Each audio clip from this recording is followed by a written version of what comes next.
Hello, Anna here. Welcome back. Today we're going to be doing something different in honor of October. Today we're starting a new series called The Hauntings of Forgotten Hollow, where we recreate real-life haunted houses in The Sims 4. Starting off with King's Tavern. Trigger warning. This story includes physical violence that may cause distress to certain individuals. The history. The King's Tavern building is 237 years old, making it the oldest structure in the very old river port city of Natchez. This building and other structures were constructed using beams taken from scrap New Orleans sailing ships, which were brought to Natchez via mule. Besides the wood, sun-dried bricks also were used as building material. The result is a building which has an ambience and decor of another era from the outside. In 1789, a New Yorker by the name of Richard King moved his family to Natchez, where he bought this block home and opened a combination tavern inn, as well as a place where the town's mail was dropped off. His inn business was very successful because of the need for boatmen and weary stage riders to have a secure place to rest for the night. Everyone congregated on the steps of his tavern, socializing and reading their mail. Richard and his wife, Esther, became prominent and much respected people in Natchez. During this time, some not-so-nice people settled into Natchez to prey on the boatmen and visitors, making a living from gambling and robbing people, sometimes not thinking twice of killing their victims.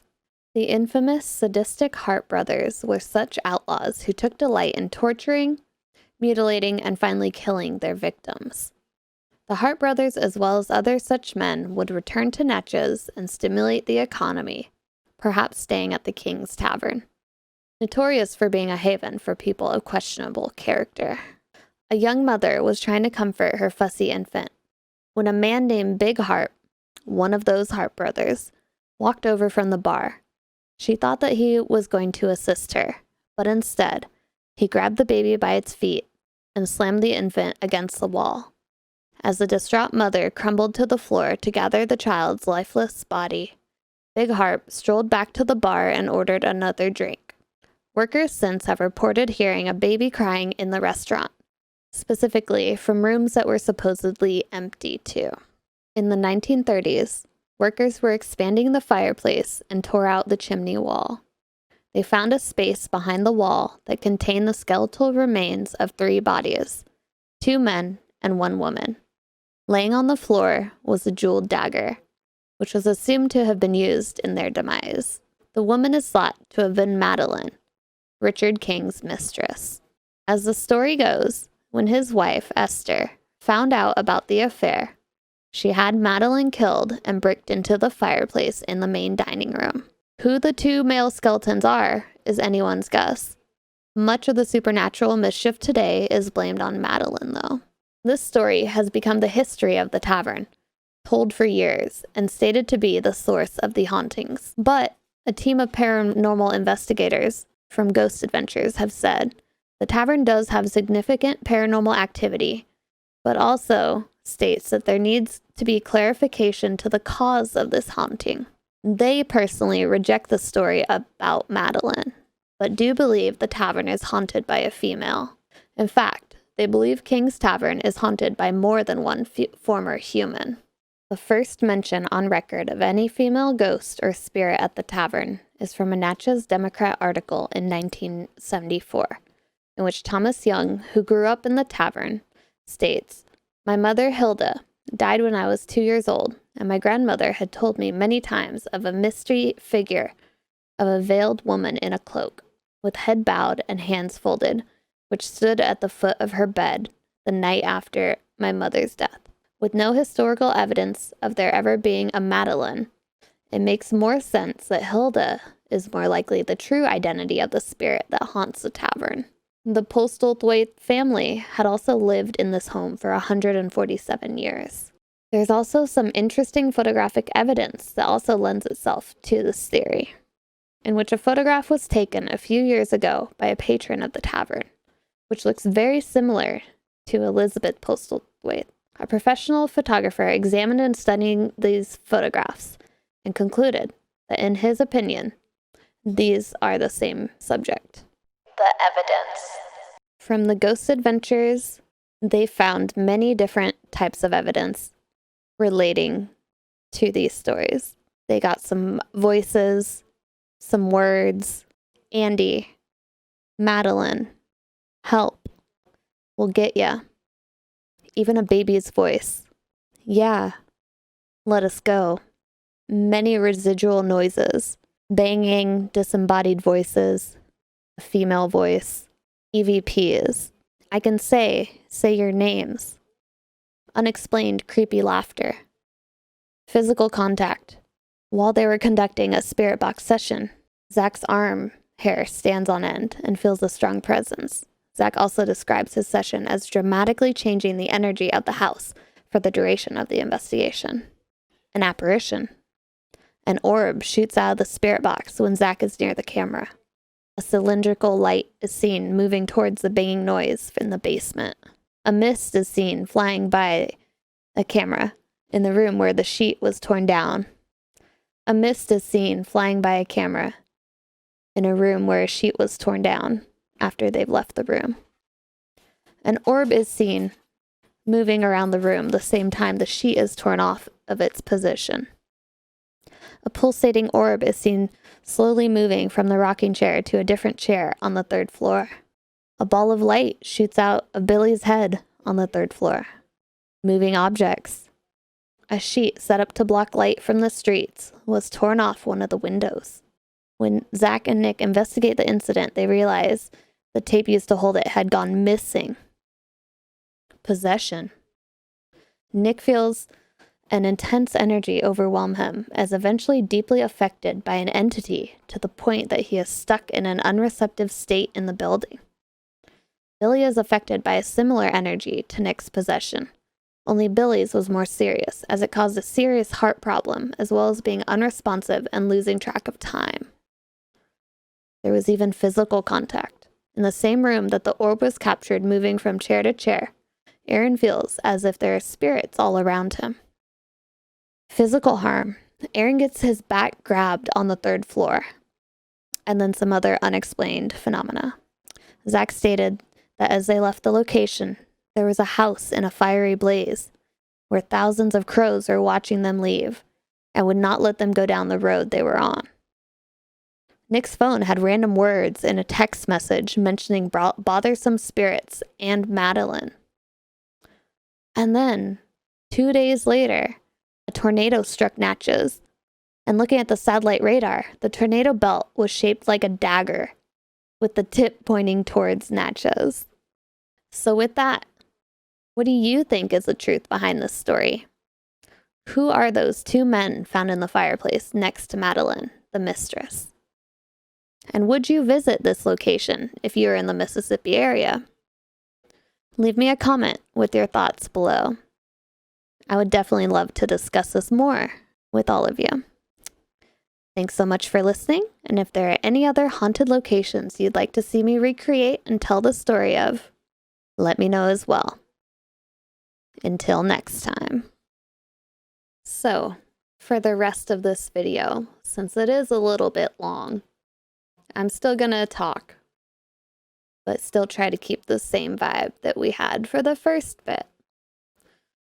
So thank you guys for being here and watching my journey into this new type of series.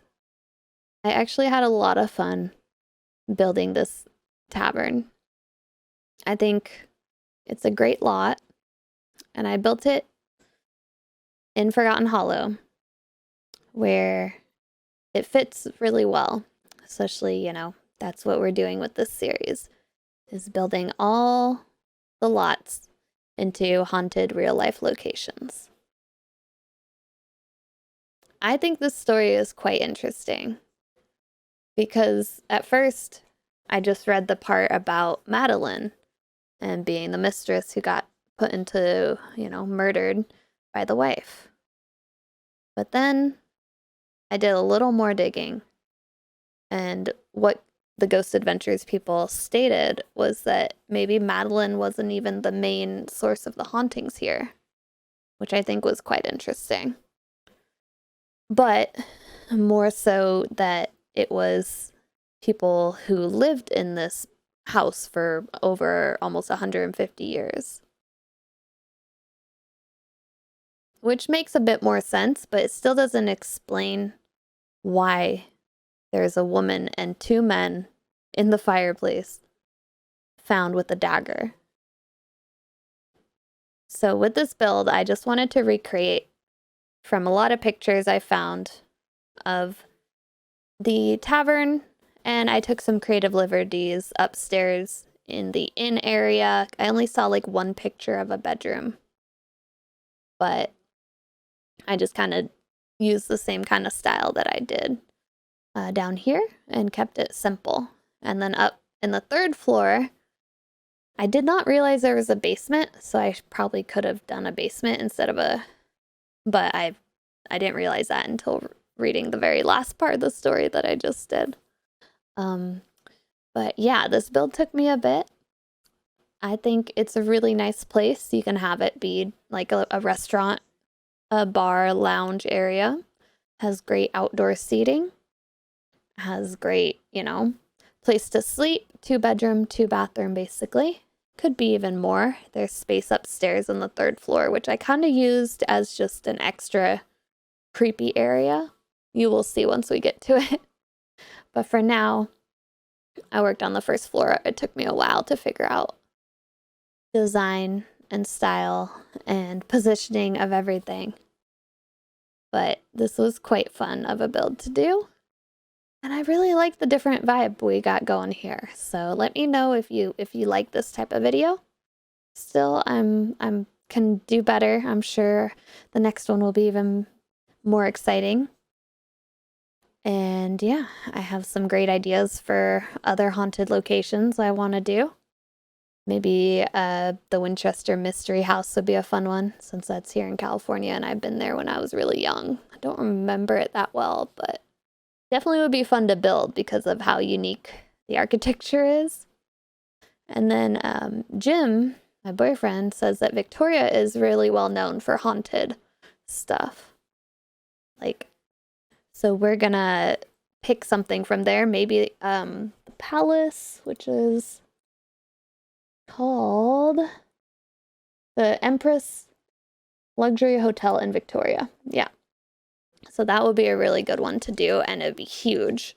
I'm just not sure if I have the time to build an extravagant hotel, but I might do it. We will see what happens. But I'm definitely liking this vibe, especially for this month. And if you guys want to see me do it longer, please leave a comment. Let me know what you feel. I know this video is going to have me just talking a lot at the end here. And the story took only about 9 minutes to explain as much info as I had about it. So I will try to find more information for other builds I do and maybe have a little bit more to give you guys so that I'm not just rambling at the end as long. But, this is my first time trying this out, seeing how we like it. Oh, you guys see I do put a sword by the fireplace. It's a Gryffindor sword, but it's a jeweled dagger, same thing, right? Creepy paintings. I did use a lot of CC in this build. So if you want to download it, you might be missing a lot of objects. But I will upload it. And you can find it on the gallery under King's Tavern. Haunted. And I did turn on lot types to make sure it is has the creepy crawlies and has the haunted lot trait type, so that it will be more interesting and kind of have the vibes if you were to play in it. And we're thinking on Halloween or near Halloween. I picked my favorite one of these. I'm probably gonna do about 4 of these haunted builds. That's my goal. And I'll pick my favorite one, or you guys can help me decide whichever one's the most popular. and we'll play in it with a family or the people who would have lived in that house. We can create them, do like a Halloween stream based around that, and then see how it plays out. I've never actually played in a place that has like the lot traits of like hauntings and stuff like that. So I'm hoping that it makes it a little interesting. So we'll see when that time comes. When the month is over. But we got to get more built too. This one took me a while. I don't know. I'm very picky. I'm very like perfectionist about stuff like this. Where like I want it to be perfect and then I spend forever and then it ends up not being perfect. But I try really hard, okay? So here we are doing the bathrooms. I did do one male, one female bathroom because it's like a public location, right? Technically, but you could just use it as a regular house too if you want to change the doors to something different. And then I think we'll start going upstairs very soon. But yeah, like I said, a lot of CC in this build. A lot. Because I love it. There was so much good CC to download that was like spooky related. I don't even have the Halloween pack, the spooky stuff pack. So I was using either like the season stuff or random other items that I just had that kind of fit the vibe I was going for this build.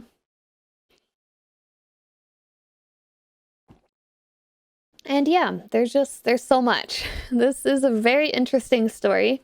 Never heard of it previously, but when I was searching up good locations, I was looking for like interesting build looks. Like I don't want to just build a normal house, right?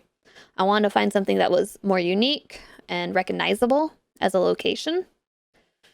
So these builds are usually going to be something that is either well known or just something that I enjoy the architecture of and feel like I want to try to recreate.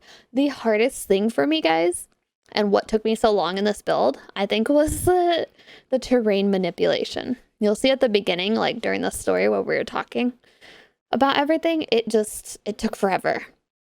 It literally took me forever to figure out. First, I never used the terrain tools like ever. So I had to understand what they did and how they worked.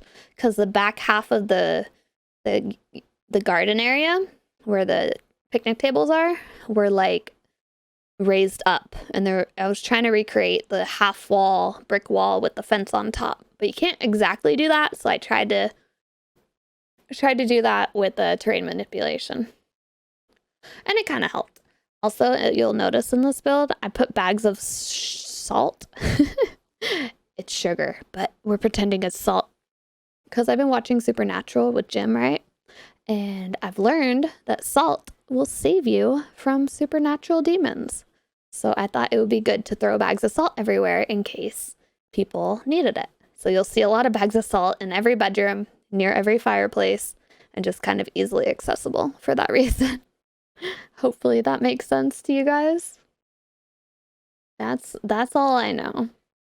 Yeah, I didn't do too much like outdoor, I guess. I kept it simple on the outside and tried to focus on making the inside. I did find some interior pictures of the bedrooms, or like one interior picture. So it had like a white painted brick wall and wooden floors, and then fireplaces everywhere. So I put a fireplace in every room. I think there ends up being 2 bedrooms up here.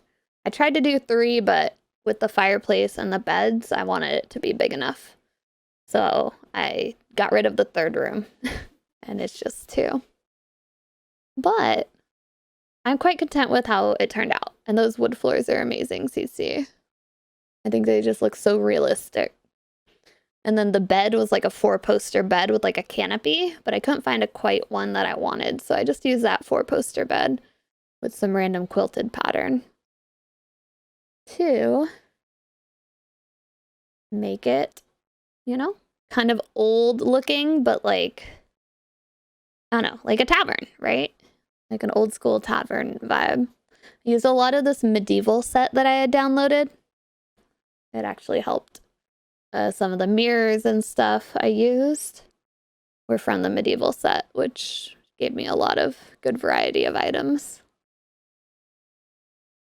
And we added a lot of torches because you know, the torches are more like ambient lighting rather than just the normal whatever light that I normally would use. I decided, you know, I want there to be good ambiance in this build. And yeah, decorating as I go using this awesome red shelf mod. So you can put stuff anywhere and it attaches really well and then you just hide it. It's such a great thing. This is the most I've used it in this build because I just got it recently. And I was really happy with the positioning I was able to get with the objects, especially on like fireplaces and stuff too. Because I did have a lot of fireplaces, so that was a whole thing. And yeah, just finishing up the bedrooms. Then you'll see I make like the lounge kind of area right outside there. And then upstairs is like the creepy-ish room. Which is not realistic, I don't think, to the location. It was just kind of what I felt like putting. And these candles are really nice. I really like those dripping wax candles. And then pumpkins. All the CC. That scared me. I forgot this sound effect had like a random scare. It's fine. Don't be scared. It's gonna be okay. But don't worry. Let me know what you'd like to see me do in next builds of this type. Like, I keep asking it because, like, I'm curious. Like, what types of places do you want to see? Do you have a specific location that you want me to build? Like, I'm down for a challenge. I'm down to do what you guys want to see. So, let's make this happen. Let's make this fun. Like, oh, I love, like, the stories and the history behind all this stuff. I think it's very interesting. And up here, we add more fireplaces.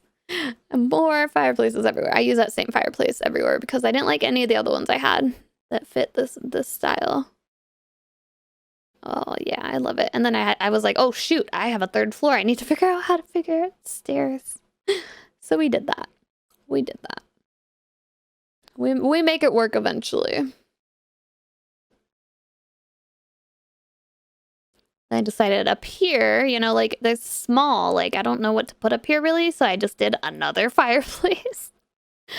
And, yeah, creepy stuff. Just, like, an extra room for whatever reason. I think it was quite neat. I kind of want to watch the episode of Ghost Adventures of this now, because I never did watch it. I just was reading all the things that they did and experienced at it. And I will link the article where I got all the information and the story in the description below, so you guys don't be like, oh, you didn't make, you know, I did read the story. I picked the best parts of it and combined it into the whole bit that you heard earlier. I hope that was all right. Yeah, lots of barrels. I did see in some of the pictures, like there's plenty of pictures actually of this tavern, which was really nice. Good references, because it's actually a location that's still open today as like a restaurant. I don't know if the inn part of it is an inn still, but it's at least a bar tavern restaurant. So yeah, lots of salt. I just like, where do I put it? I don't know. I'm gonna put salt everywhere. The outside was hard for me to kind of get right too, because I was looking for like certain signs that would go on the outside, or like the right flags. I make it work at the end, but it wasn't ideal or as easy. I definitely want to put the cash register, because I saw a lot of pictures and cash register was just there for like the bar and stuff. And I decided I need a kitchenette or something, some kind of kitchen. I kind of wish I thought about a food area earlier. So I kind of threw it over here by the staircase, but I'm not like 100% happy with it, I guess, because it's kind of weird because like out in the open. But I decided to just do it there because I already had done most everything else. So that's where your kitchen is. It's fine. So I feel like this could be like a residential lot more than a like restaurant lot. But yeah, I think I would not use it as a regular lot. I would use it as a home. I you want to live in a haunted house, here you go. And then have like parties all the time and stuff. That's just me. Yeah, terrain manipulation, oof. It was cool. I had fun like learning how it worked, but it definitely wasn't easy. Like some of the stuff it did was great, but it was quite difficult to pull off a lot of it. And like the way the things would float if it wasn't flat was frustrating. I think I could have used Tool now that I'm thinking about it to align things better, but I kind of forgot about it. Yeah, I forgot about Tool. I was like, maybe that would have fixed some of my floating bush and log issues. But in the end, it does look fine. You will see, I promise. I promise. Yeah, and then I was like, why are all my trees dead? That's weird. Oh yeah, I guess it's winter. So you'll see in a minute. I switched to spring so that I can at least see what it looks like with the trees. I mean, yeah, the dead trees were nice and kind of spooky, but I still wanted to see what it looked like with the actual leaves and everything in the right color. I think this series is really, really neat. So we're doing, you know, the Hauntings of Forgotten Hollow, which is, you know, bringing in these real life locations to Forgotten Hollow in The Sims 4. And I'm planning to do 3 more minimum. And if you like it a lot, then I'll keep doing more of them too. So you gotta let me know, guys. Let me know how you feel and what you want to see. Because really, I'm doing this for you guys. I want to keep this interesting, keep this channel like, you know, what you want. You know, I'm doing what I want, but then I also want to make you guys happy too. God, I love those roses. They're more CC. And the vines and stuff, I just put over the fence. I thought that was cute. And then on the patio, I kept it really simple. Oh, no, I did add a tile. I was just thinking, did I forget tile on the bottom? No, we're good. We're good. Yeah, I'm doing the final touches to the outside, matching it to the location's actual pictures as close as I could with the objects that were given to me in The Sims, obviously. Makes it a little difficult, but I feel like I did a pretty good job considering the circumstances. And I realized there was trees in the front row there. You know how like a lot of places put like trees right by the road before the sidewalk? So I decided to delete a row. So then we had a sidewalk, some trees, and then some gravel leading up to. And then here, I did notice they had like a ton of firewood. So I guess because they have so many fireplaces, and that's like the only heat in that area, that they just stock up the firewood. So I stacked it here. I did have some issues with it floating, but I think I made it look the best I could in the end, and it looks pretty decent. As just, you know, nice stacks of wood for everyone needed some. You just go grab some from the front. Easy. And yeah, I was trying to make it flatter. I think I did make it flatter in the end. I tried not to mess up the fence behind it. The brick with the fence was like the hardest thing. They did have flags over here. It was like, you know, American flags and other stuff. So I just chose these like university flags that I guess worked. I don't know. And I was looking for signs. Signs were hard, like to get like a pub style sign. I was like, I swear I could find one, but like I couldn't. I couldn't find the thing I was looking for. So I just used, I think, just like a standing sign just because I thought it looked nice. Yeah, that's what I did.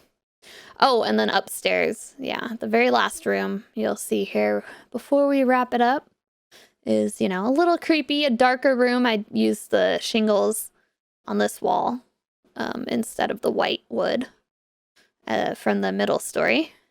And more swords up here, more wine barrels or rum kegs or whatever. Picture of the girl, maybe it's Madeline, you know, maybe it's the lady who died here a while ago. And who knows? What do you guys think happened here? And what would you, would you go visit? Would you stay in this location after hearing what the Ghost Adventures people went through? I would be a little scared to stay there. I would. Yeah, I switch out all these lanterns with these medieval torches. At the end, I was like, you know what? I like these a lot better. And they give a little even more ambient light. And I liked using the scratches and like the cracks and the water stains to kind of make the place look a little bit more run down. Like most of the time, Sims is just like so perfect that it's just kind of weird to do like a rundown build. But I actually really liked it. So yeah, the top room is just like dark, creepy spider webs and random things to make it as creepy as I could. I don't know what you want to do with that upstairs. It's just there. Maybe it's like a shrine to Madeline or something, you know? I put some sacks of potatoes, all kinds of good stuff, and little details. I forgot to put torches outside. I was like, oh, we need light outside. It's too dark. Yeah, I didn't like those lanterns. I'm happy I made that switch in the end. And yeah, I think we're coming up on the screenshots. Thank you guys for watching. Let me know what you think about this series and what other places you'd want to see me create. And I'll see you in the next video. Bye-bye.